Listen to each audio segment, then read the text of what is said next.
Minsan po nasasagot ko po yung magulang ko. Mm. Pag ano po siya, sa maraming pong tao na, "Oy, putangin na mo, maghanap buhay ka na," gaganon-ganon po ako. Mm. Siyempre sabihin ko naman sa nanay ko po, Minumura dapat mo po din. akong mahanap na trabaho. Yung totoo, minumura din. Minumura mo rin yung mama mo. Minsan po, pag nasana na po, may ano po siya. Kasi po, magmura po siya para hindi niya po kami tunay na anak. Mm. Mura-murahan naman po kami na gano'n lang.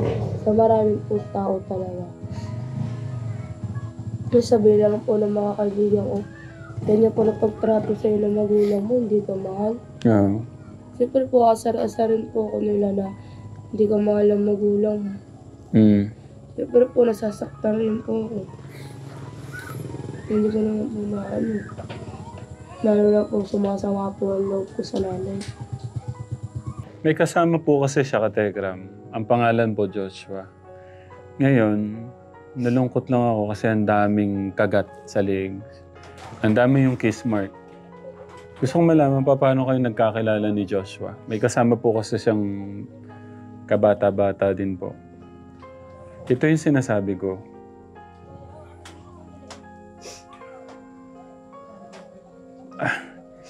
Alamin ko muna, ilang taon ka nung nagsimula yung ganun, yung nakikipagrelasyon ka? 14 po. 14. Ilang taon ka nun nung una palang ginalaw ka ng sa father mo? Ano po, yung kambal ko naman po 13, ako rin po 13. Huwag mong sabihin pinagsasabay kayo. Ano po, pag lasing po yung tatay ko, yung isa na lang po yung naano niya. Tapos, Ibig sabihin, pag hindi lasing, sabay kayo. opo. Hindi na po kami magawa kasi tinututukan niya po kami ng kutsilyo. Hindi naman po kami makalaban kasi ano, isa pa po tinatali pa po kami sa may yung kama namin na may ano. Tinatali niya po yung kamay namin to para hindi po kami makapalag. Paano tinatali? Paanong tali? Yung ano po, yung para siyang lubid na ano. Oo. Tinatali po kami. Nakaganon kayo? Isa po nakaganon. Ako naman po nakaganyan. Okay, isang ganon nakatali sa kama. Opo. Ako naman po nakatayo. Nakatayo, nakaganito. Umiiyak na po ako dahil hindi ko po maano yung sarili ko. 13 ka nung nagsimula yung ganon. Opo. Pero yung isa mong kambal, sabi mo mas bata na ginagawa ng stepfather nyo yun. Opo. Pero ikaw, nagsimula nung 13 lang. Anong naramdaman mo nun nung unang ginawa niya yun sa'yo? Ano po, nadidiri po sa katawan. Sabi niya sa akin na, lasing po kasi po yun. Wala po yung akambal po, umalis. Bumili po yung nanay ko po at ulam. Malayo po kasi palengke. Sabi niya, subukan ko daw po mag-ingay, papatay niya daw po ako. Sabi ko pa, umaya dumating po si mama, mag-away pa po kayo. Doon na po kayo sa kwarto niyo. Umaya sabihin niyo naman po, dahil dahilan na naman po namin yun, nung sumbong kami sa magulang. Ito, si mama. Una po talagang sumbong po namin, ayaw po talaga maniwala ni mama. Ano ba, umiiyak ka ba? Anong reaction mo nun? Sabi ko, ma, Hindi, umiiyak ka? Ano? umiiyak po kasi ano, hindi ko naman po expect na pati ako magagala. Oo. Anong sabi ni mama mo? Gawa-gawa na lang daw po kami ng dahilan para masira na naman po daw yung relasyon nila. Eh di ayaw maniwala ng mama mo. Hindi kayo nagpunta sa barangay, nagsumbong sa mga tito, tita. Kasi po natakot rin po kasi ganun. Kasi binantahan kayo. Tas- Patayin po kami. Gano'ng kadalas yung paggamit sa inyo? Pag wala po si mama, gabi-gabi po kasi wala si mama. Tuwing Sabado at Linggo lang po siya nasa bahay. Araw-araw? Katrabaho po kasi si mama. Pero lang wala po yung... Gano'n kayo... hindi, gusto kong linawin gano'n kayo kadalas ginagalaw ng stepfather niyo? Isang po, pag wala po yung nanay ko, alam niyo po na sa kapitbahay. Misa po sa isang araw, 2 beses. Ang sakit rin po kasi. Sariling katawan po namin pinag. Nagpapasko po siguro nung naglayas po kami ng kapatid ko kasi wala na po pala akong kapatid kasi patay na po talaga siya. Naglayas po ako. 1 buwan po ako naglayas. Di po ako nagpakita sa nanay ko. Dahil doon sa nangyari. Opo. Pero gano'n niya nakatagal ginagawa sa'yo bago ka naglayas?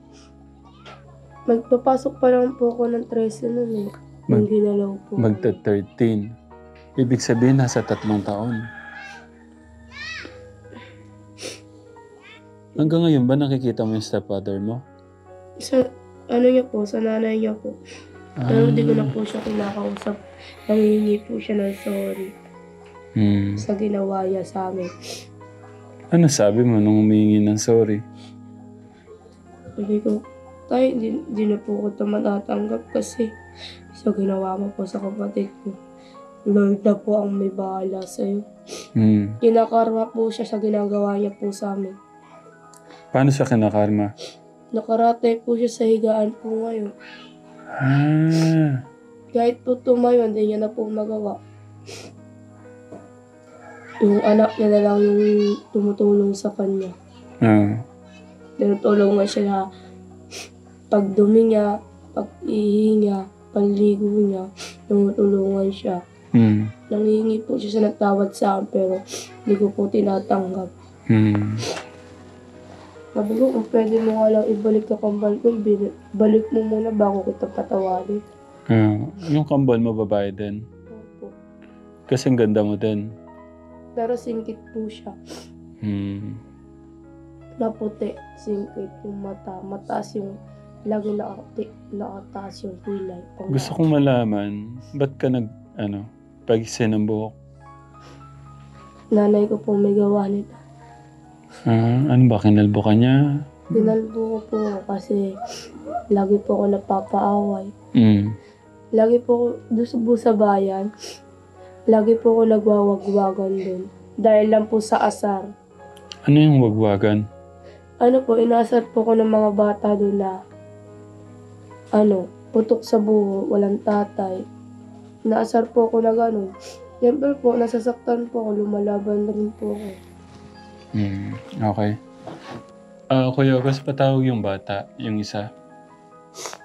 Pakadin ko po. Kuya. Yung parang si Justin. Kung meron kang maipapayo sa mga kabataan ngayon, ano yung gusto mo? Huwag muna nila mahalin yung death father nila. Ugali mo muna yung kabisaduhin kung hindi panakit, kung hindi gagalawin ng buong katawan mo. Huwag muna kayo magtiwala. Sa amin nangyari na kasi sa amin yan. Tiwala agad yung buhay rin pala namin ng buong pagkatao namin binaboy. Ay, nalungkot naman ako sa kwento ng buhay ni ate.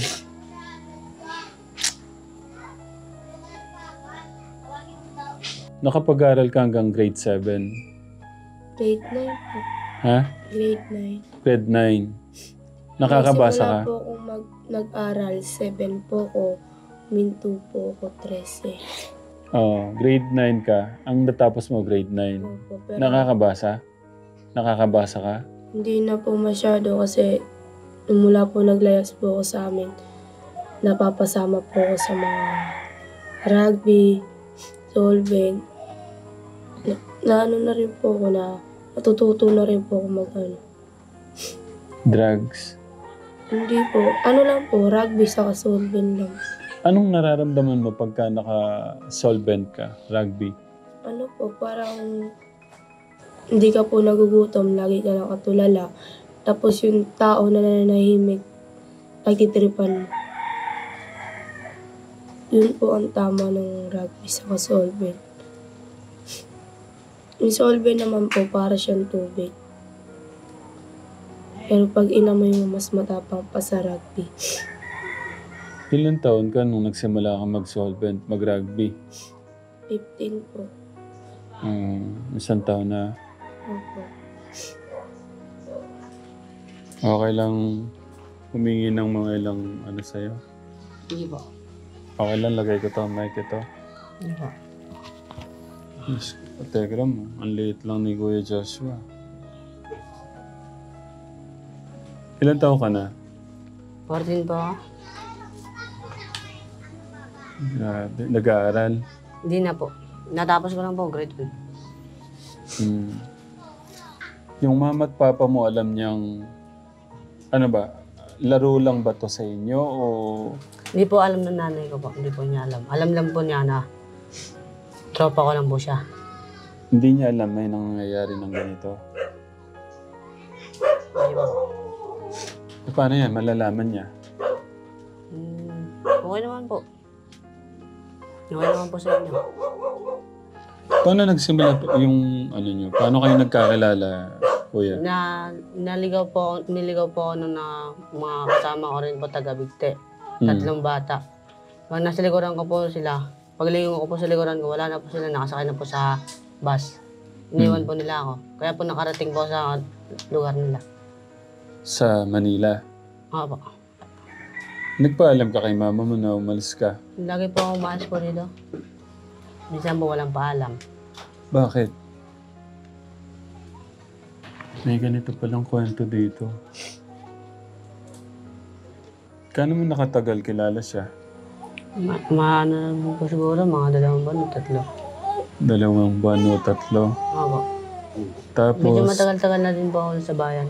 Paano kayo Buwan nag... na po siya sa bayan. Ha? 5 buwan na po kami nagkakilala. 5 months na daw. Hindi daw 3 months.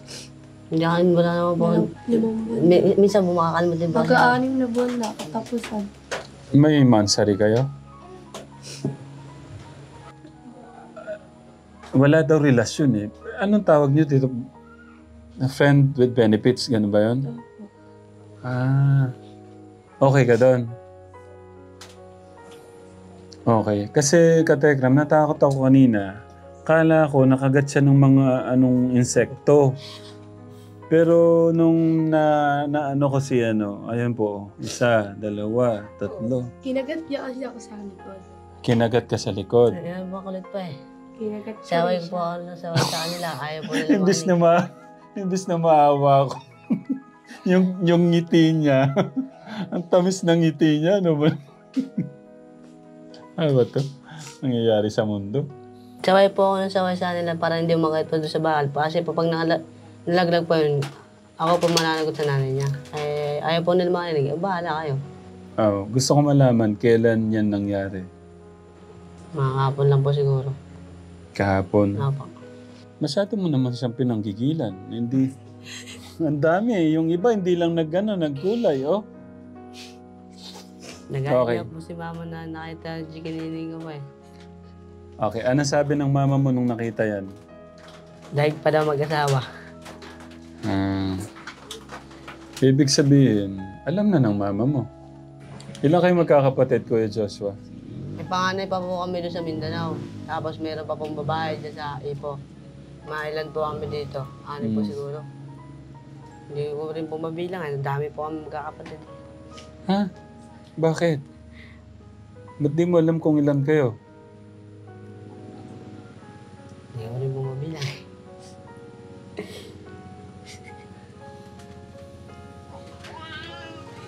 Ganyan, tinatawanan ka nung kaibigan mo, hindi mo alam kung ilang kayo magkakapatid. Gusto ko malaman, nagsasolvent at nag-ano ka din? Nagsasolvent din siya? Rugby lang. Rugby. Anong pakiramdam sa'yo, Kuya Joshua? Dapat yata ka, Tekram, dito muna talaga ako ng mga 1 taon. Kawawa itong mga bata. Sa pagkatapos po ng binyag ko po sa akin, hatid ko na po sila. Binyag sa'yo? Opo, sa akin po. Hindi ka pa nabinyagan? Hindi ba po? Kumusta si Papa at Mama mo? Anong tawag mo? Papa, Mama o Nanay, Tatay? Mama po, tsaka papa. Minsan po, sa tatatayan ko po, tito lang po. Ah! Tunay ko po tatay patay na. Nagkasakit po siya. Sorry, Kuya. Ibig sabihin, sa father mo na lang. Opo. Naniniwala po ba sa ulam? Dahil tatay ko po kinulam. Parang kinaingitin po ba siya? Wait, sino naniniwala sa kulam? Kami. Ano naniniwala kayo? Ikaw, Kuya Agos? Naniniwala ka? Sige, kwento mo sa amin. Paano nakulam ang papa mo? Parang kinaingitan po siya. Awan ko po kung bakit po siya kinaingitan. Hmm. Na nang iniwan po ng nanay ko yung tatay ko, pagdating ko po sa amin, nakahiga na lang po yung tatay ko. Hindi na po makalakad at hindi na po makagawa ng gawain bahay. Hmm. Yung kapatid ko pong maliit po na iwan po sa amin, sa Ipo. Hmm. Pag yung pinapunta ko doon ng nanay ko, nakita po ang kalagayan ng tatay ko. Naawa din po ako dahil iniwan ko rin po, hinanap po, mga ilang araw ko rin po hinapan ng nanay ko. Hmm. Tsaka yung nakita ko po, dito ko na po siya natagpuan. Ewan ko kung wala po akong di ko po alam kung anong gagawin ko po nun eh. Hmm. Nung nakita ko po ang tatay ko, nakahiga na lang sa papag. Yeah.